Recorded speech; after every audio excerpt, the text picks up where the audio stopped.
Hello, everyone, and welcome to the Final Assessment podcast about evil. I'm Jean. I'm Victoria. Today, Season 3, Episode 6, The Demon of Algorithms.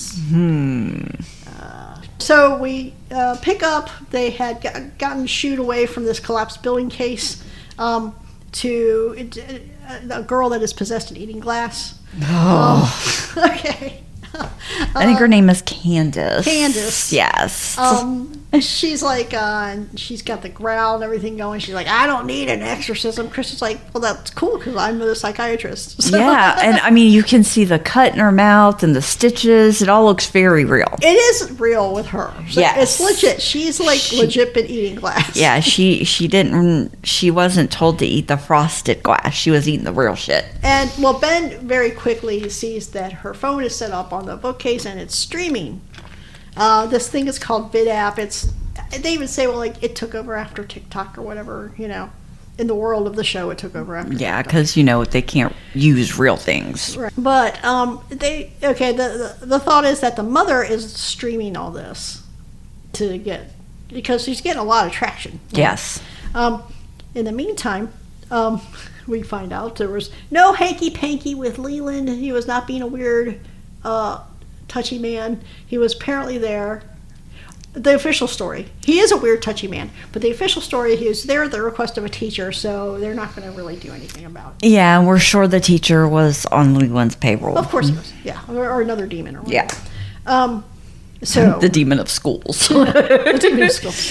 So with this information that they're not going to really do anything about Leland because he was there at the invitation of a teacher, Kristen goes home, tells the girls, okay, we're on our own with Leland. They're not going to help us. So yes. She puts an emergency card that Leland approaches or whatever. Here, you call me, and this is what you do. So it's all about Leland's safety now. Yeah. Lila wants to kill Leland. She's yes. like, oh, we can kill him. And yeah, and all the girls jump in, and, yeah. you know, the one that's already made a killing before is just like, no, we can't do that. Lexus reminds them that he's still in Bumblebee Valley. Yes. You know, Polly is giving tips on how to poison dinner. So yeah, they're going to take the resolution of this is going to be amazing. In the meantime, Kristen is doing her own research on possession videos. Yes, she is. There's a lot of these things. There is. I couldn't believe how many possession videos were up like that. It was wild. It looked like hundreds. Yeah, it was a lot. And she shows it to. They're looking for Candace's videos. Yes. And they end up finding this magician, the Great Heller, who apparently, he was a musician, you know, abracadabra, saw the lady in half, that type of magician. Yes. But now he's like the great dark acolyte or whatever he is. And he's basically making these videos where he's acting like he's possessed all the time. And this is what started the ball rolling. Yes. He eats glass, but it's a sugar glass, which doesn't actually hurt you. Yes. And so they're showing him. So Ben figures out how he does all this stuff. And they're trying to show this to Candace. And she's ambivalent at best. Yeah, I mean, at the end of it, Kristen's just like, she needs help. She needs professional help. Like, not me. Like, something else. Yes. Ben goes home. And he is like so annoyed by this. I think this is some leftover residuals of being annoyed by the drone guy. Yeah. So he's so annoyed by this. So he goes home and he makes this like debunking video for the Great Heller. Yes. And he doesn't even. We watch him make the video, and he turns around, he posts it, and then he turns away from his computer. He did not. Nobody had time to watch this entire video. No. Before the likes start rolling in. You know. Yeah, they're coming hot and heavy. Hot and heavy. So he's getting traction.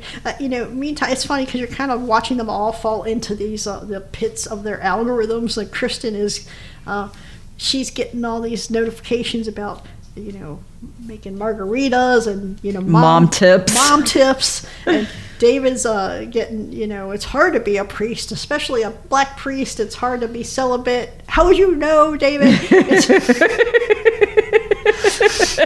Yeah, David, I mean, it's been a couple of days. You've had sex how many times? I mean... Ben is getting a lot of hate now, though. Oh, he is getting attacked so hard. And it's funny because every time, like, people are just like posting. It's just like TikTok. One person responds, another person responds to the response, and another responds to the response, and he's just like downvoting all of them. He's like, Yes. Until one shows up that appears to be legit. Maybe it appears to be somewhat legit. The mom seems to be pretty freaked out. Yes. So he's like, okay, let's check this one out. Bring this to this crew. In Bumblebee Valley, the girls, They're so great. they're putting word out in Bumblebee Valley to stay away from Polly the Pig, because Polly the Pig is a PDF file. I love how you put that. PDF. Polly the Pig also gave, 14-year-old girls a recipe for poison Yes. and how to kill their mother. Unsolicited, by the way. And then they're like, he's not a 13-year-old girl, it's a 60-year-old man, and they have a supercut of Leland being creepy as Polly the Pig. Yes. Hey, little girl, can I hang out with you? It's great. It was great. And then they're like, let's go burn down his house. And then they show Polly the Pig's house being burned on the game. It's great. Her daughters are amazing. When they want to be, when they get their minds on something. Yeah, I mean, they're out to destroy Leland. It's pretty funny. Leland is like, I'm not a PDF. Okay, this new possession, the one that Ben discovered. There's two brothers. Yes. And it's just, the first thing, the video that Ben saw, and one of the videos they keep showing, is they're sleeping. It looks like an unseen force is pulling the blanket off the one. Yes. Which anybody that's ever watched a terrible ghost hunting show is like, oh, it's not real. It's like not somebody's real. off camera, they've got this set up, right? But then they have like these different cameras around the house keeping track of this stuff. There's one where they put the younger brother in a dryer. Yeah, the older brother supposedly was sleepwalking maybe, or they say just possessed at the time, and put his brother into the dryer.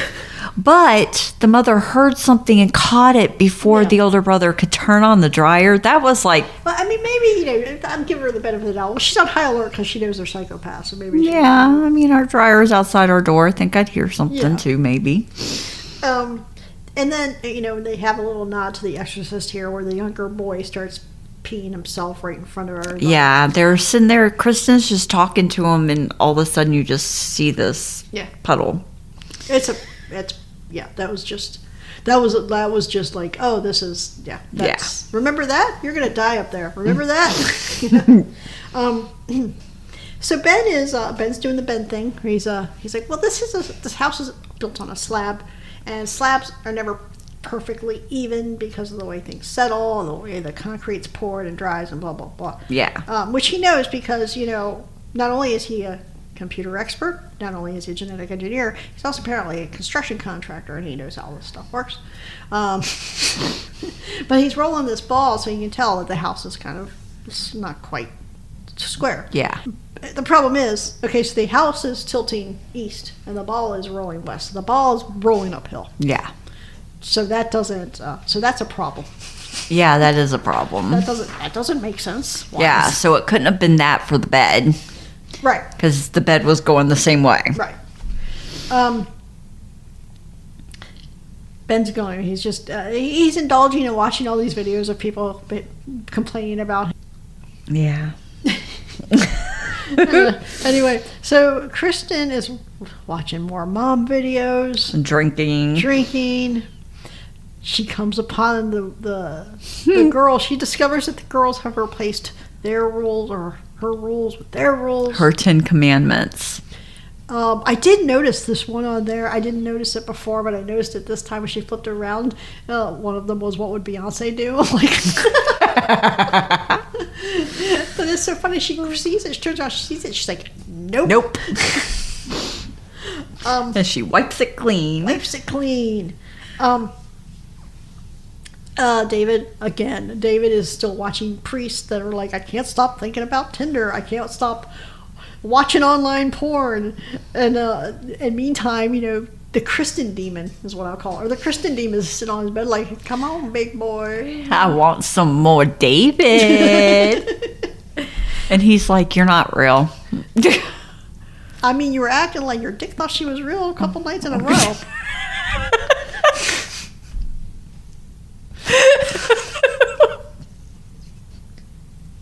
I mean, we think so. I guess it was, yeah. He definitely thought she was real. Real enough. Yeah. Real enough. Anyway. Okay. I'm going to ask you. Go ahead. So he's talking to the demon. And Sister Andrea's outside his door. She's cleaning up, and she hears something, and she knocks. And she's like, David. And she doesn't get an answer. She hears something else, so she knocks again, David. And she opens the door. David is on his back on the floor, and the demon is hanging over him. The demon looks like a giant mosquito. Yeah, and it's got like its proboscis. Whatever you want to call it. It's a proboscis. Okay, a proboscis? Yes. The demon has a proboscis. Kind of on David's mouth, and it looks like it's sucking stuff out. And Sister Andrea interrupts it, and it stops. She's like, why would you let a demon attack you? What do you mean let it? I didn't let it. I thought it was Kristen. I thought we were getting it on. Didn't know I was being sucked dry, though. Well, I thought I was being sucked dry in a better way. Different way. But anyway. And then we go to Leland, who is trying to prove that he's not 14 and not a child, and is a child. He's trying to prove he is. He's like, I'm not a pedophile. I'm not an old man. I'm like, yes, you are. And then since the team has decided they are going to investigate, we find out that the mother says all this stuff usually starts around 2 a.m. And so David tells them they'll be back at 1. We see the team sitting outside in their car.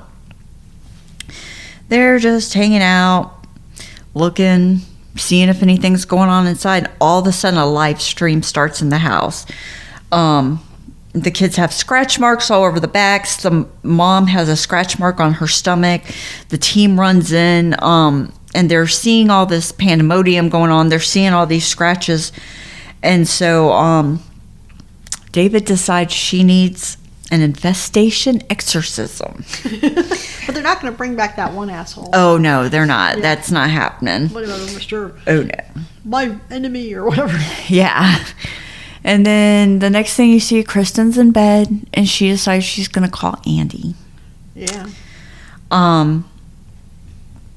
She calls him, and she's trying to talk to him like the girls are becoming teenagers, and I don't know what to do.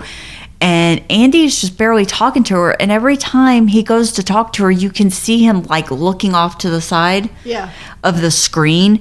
And then, of course, it just goes all fuzzy. It always glitches. Yeah. It glitches. It goes away. Andy's gone. She shuts the computer. She is mad. And right before she hung up, she was trying to ask him if he remembered the anniversary. Yeah.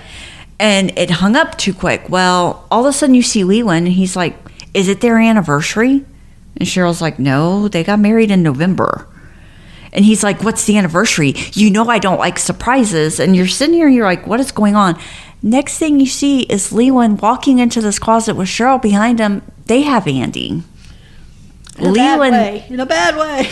Yeah, he's like tied up, dosed heavily, and he can't even speak or move. And Leland tells him, yeah, just blink your eyes to tell me yes. Is it your anniversary? And he doesn't blink. And she's like, I told you it was in November. She's like, it's probably their anniversary of like their first hike or something together. Yeah. So, of course, Leland does something to him at this point. He puts something in his eyes. Not sure what it is. Yeah. I know Cheryl's like, you don't have to do that. And he's like, oh, 2 drops won't hurt. And it looked like 5 or 6 drops. And then they start finding out. The team starts, talking about how things are happening that are impossible with the algorithm. They go to talk to the head of the company. Yeah, the CEO of VidTap. Yeah, because it's one of Ben's friends. Yeah. And, she's like, it can't start itself. It can't stop itself. It can't edit itself. We have all original videos in our database. Right. And so he asked, can you send me those videos? Right. And she's like, not supposed to, but I can. And that's when they find out that dispossession 2 is not real. Right. The mom set up the bed to be pulled. Yeah. The scratches, she had some kind of a scratcher, and you see her putting the scratches on her own child's back. And then like scurrying out of the room. And then being like, oh my God, are you okay? Yeah. Okay? Or what happened? Like, crazy. Yeah. She is crazy. So they have to go visit her now and tell her that the jig is up. Yeah, they have to tell her, and she's like, well, I didn't start it. And he's like, you had to have. It doesn't start itself. So then she turns and she starts acting crazy and screaming, and she's like, well, I must be possessed. And yeah, and she grabs some scissors and she runs towards Ben. Her feed starts going crazy because she's on live. Yeah, everybody loves this. Yeah, everybody loves this.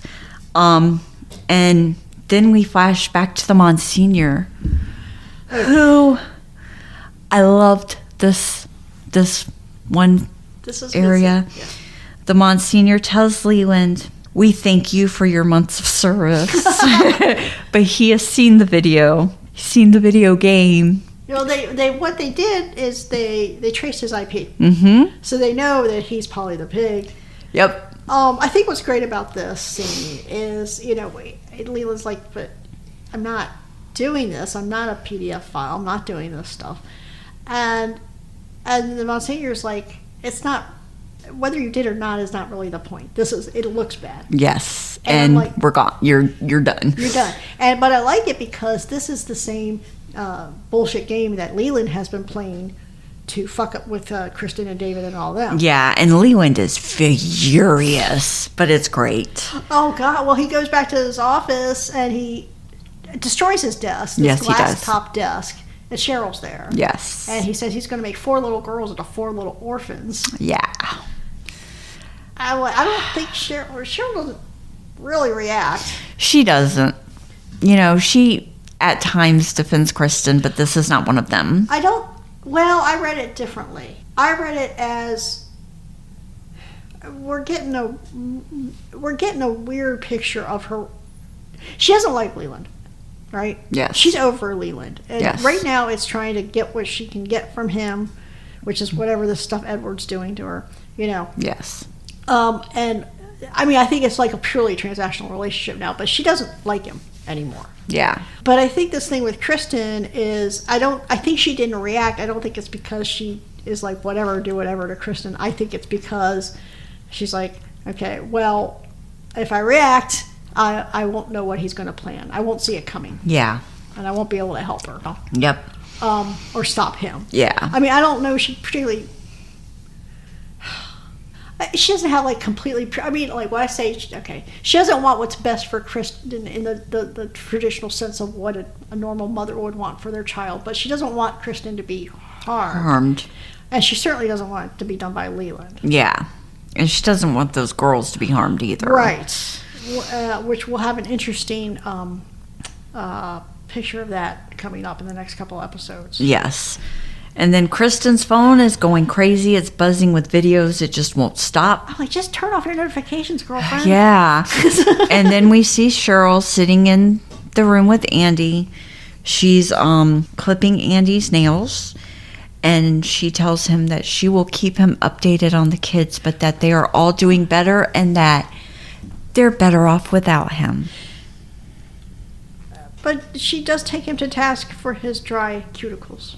Yeah, she's like, your cuticles, bud, are dry. I will bring some cuticle oil next time I come in. Yeah, I mean, this is where she makes it clear. She says, like, I don't want to see you get hurt. Yes.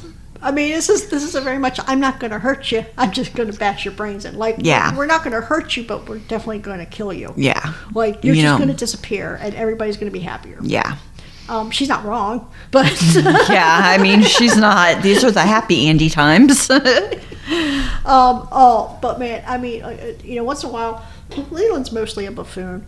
But once in a while you get a great flash of just, like, the insidiousness. Yes. And I think like the end of season 2, when they got that medical student in the apartment and all that. And here... where they flashed to Andy's on this, basically it's a slab. Yep. It's just like a jail cot. Yeah. And he's looking up, and it's not like he can see the ceiling, he's just looking up at the bottom of another cot, basically. Yeah.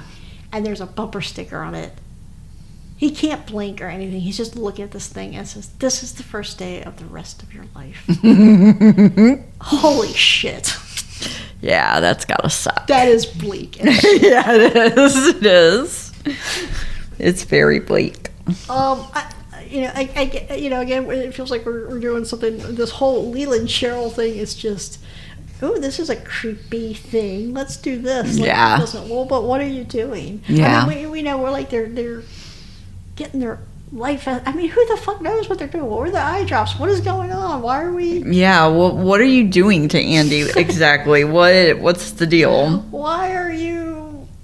Okay, if you're using this blood or whatever juice you're getting from these people to give Cheryl so she's young forever, well, why are you getting it from like 40 and 50-year-olds? Go pick up some... Yeah, and I mean, they had to put out a lot of money to make this believable. Did they, though? They didn't actually... Oh, they did, because they did give that money up front. Yeah, and then on top of that, Leland has a plan, so... Leland has a plan. Unfortunately. I know fortunately, I'm not. I know how it ends. I know how it ends, too, but... A weird possession. I like the first season where they were doing... I feel like they were doing a possession every other episode. Yeah. I kind of like those better, though. I did, too. I like seeing the exorcisms. I just like the way they... Especially that one where her husband was killing the boys, and he was... Yeah. I mean, I guess this is a little different because these are not legitimate possessions. But, I mean, I don't know. I mean, maybe feels like going back to the well, Especially because they just did this, like, they just did the meme episode a couple episodes ago, Yep. I mean, overall, I liked it. The Cheryl Leland shit will never stop driving me crazy for the lack of answers we get. I don't need an answer to everything, but I need things to make some kind of, like, I need enough to fill in blanks. Yeah. And I don't even have that. Yeah. Just like, it's creepy. Okay. Yeah. But I mean, that one line will never get old. Like, we want to thank you for your months of service. Holy shit. Yeah, I mean, like, look, but, and this will come up in the next couple episodes. The explanations we get for why Leland even got that far to begin with, none of them make sense. No, they don't. It doesn't, especially in context of the way Monsignor handles this here. Yes. Because eventually Monsignor's like, okay, we're at the point where the Catholic Church has a history of these problems, and we just, like, even the appearance of impropriety at this point is going to get our tax-exempt status snatched. We can't do this. Yeah. I mean, that's not true, but they're talking about liability. Yeah, talking about liability, you're telling 12-year-olds how to kill their mother. Oh, yeah. But yeah, I mean, it's a good episode, and it definitely follows how an algorithm works. But yeah, I mean, I liked it. I really liked that one line. It's a good episode, and it's definitely opening up to more because we got a couple more episodes to go. Yeah, short season, so we do have, 7, 8, 9, 10, 4 more episodes to go. Yes. But yeah, so yeah, and we're going to get in these next couple episodes, I'm going to take issue with a lot of things. A lot of things. But I want to say, it's a testament to this show that all the issue I take with it, I still love this show. Yes, yes. But I'm not going to let some of this stuff slide. And if you have YouTube videos and you're wanting an algorithm to pop up with something Dexter, ask it about the serial killer bird. That popped up with me today. What? It's this bird. It's like crazy. And they had all these Dexter memes mixed in along with your favorite line. They told me that's name would come out? No. Surprise, motherfucker? Yeah. He was in it and pointing, and then Dokes. He has a name. Dokes was in it. He says the line, and then they flash to Dexter, and Dexter's got the bird's head on it. It was crazy. I saw that. I was like, oh, people need to know about this meme, though. I've got to find that now. Okay. Just look for the serial killer bird. The serial killer bird. Maybe we will link that in our show notes. They're fine. Whatever's wrong with me is not there. Okay, so anyway, good episode. Yes. Where it's opening. It's opened some stuff up. It opens some stuff up, but then it also gives us some things to chew on the next couple episodes. Again, we're going to come back to the Cheryl Leland thing, but we're also going to come back specifically to Leland working for the church and the reason behind it. The reason behind it, and this whole idea of the Vatican's CIA or whatever the fuck they are. They're friends of the Vatican. The friends of the Vatican. Get it right. Get it right. So we're going to do that, but that will be for next week when we talk about episode 7. Yep. In the meantime, you can check out our other podcast, Deconstructing the Dark Passenger, the podcast about all things Dexter. And I will put in the show notes this link to the serial killer bird because that is Dexter related. You can also check out our other podcast, Outside from the Dream, which is our movie podcast. Shark Month, we had Jawa Month, we had Vacations from Hell, we had April Fool's Month. Check it out. We've got a year's worth of stuff up right now. Almost a year. So I need something like, 40 episodes or so. It's plenty to listen to. Yeah. And we're coming out almost every week. Sometimes July is a short month because we're going on vacation at the end of the month. But usually we have an episode a week. So plenty to listen to. Yes. And then there, of course, is the back catalog on this show. There's the back catalog on this show. We have 2 seasons to go through before this one. So, and not to mention Dexter's got 4 seasons plus the New Blood and the Resurrection. So. Yeah. Well, we have Original Sin and the first season of Resurrection and 4 seasons of the original series. Yes. And we're going to be talking about the Dexter villains while we wait for Resurrection season 2. So anyway, lots to listen to hold you over until next week when we talk about episode 7. You can follow us on our socials, drop us a line. What the fuck were they putting in Andy's eyes? What's going on? And until next week, we'll talk about episode 7. Later. Later.